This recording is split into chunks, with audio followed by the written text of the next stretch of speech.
L'état d'enfant qui donne à Dieu une voix libre, dégagée et profonde est une chose qui peut être enseignée.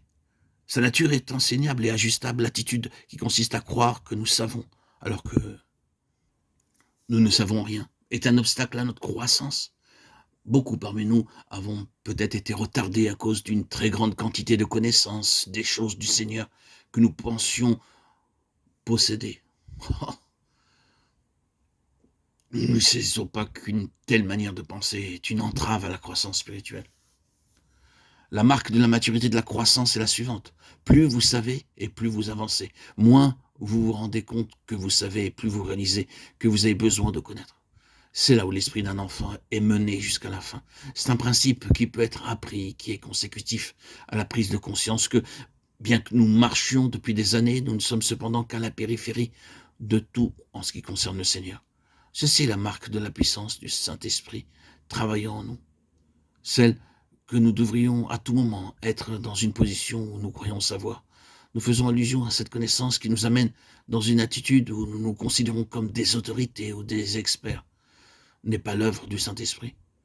Nous parvenons à un état où il nous est possible de dire « je connais le Seigneur sur cet aspect, je connais le Seigneur dans cela », mais dans ce profond sentiment de connaissance, nous devons toujours et de plus en plus nous placer dans cette attitude où nous réalisons combien peu de choses nous savons.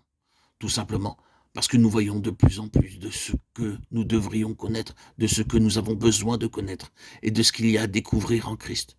Un enfant peut être ajusté, il est disposé à l'être, mais le problème rencontré chez la plupart d'entre nous est que nous ne sommes pas comme un enfant, nous ne sommes pas ajustables.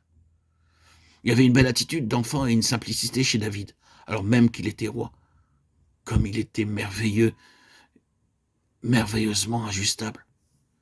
Vous remarquez qu'à chaque fois que David commettait une faute, le Seigneur n'avait aucune difficulté à le reprendre. À chaque fois, il était ajusté à la situation.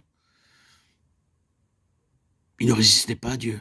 Il laissait faire, il cédait. Et à chaque fois que, dans l'intérêt du Seigneur, une nouvelle situation nécessitait un ajustement de sa part, il l'entreprit. Quelle vie riche de la connaissance du Seigneur fut la vie de David. Il y a d'un côté cette admirable simplicité, cette capacité à être enseigné et celle à se laisser ajuster. Et de l'autre, une merveilleuse marche avec le Seigneur. Combien ces psaumes ont toujours autant de sens. Quelle richesse d'une marche simple et personnelle avec le Seigneur nous trouvons dans ces psaumes. C'est cela, devenir comme un petit enfant.